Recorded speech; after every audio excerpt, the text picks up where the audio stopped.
আজকে মুগ ডাল করব নিরামিষ। 150 গ্রাম মুগ ডাল নিয়ে হালকা করে ভেজে নেব।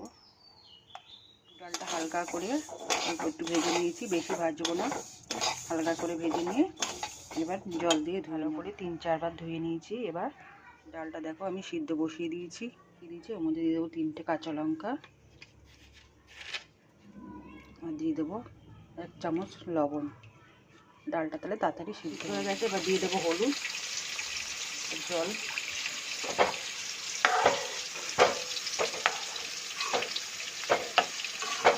সামান্য একটু ফুটলে জল দিয়ে দেবো। ডালটা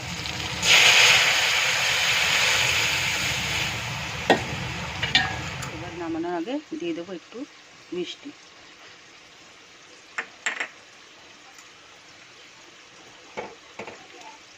নিরামিষ মুগ ডাল রেডি।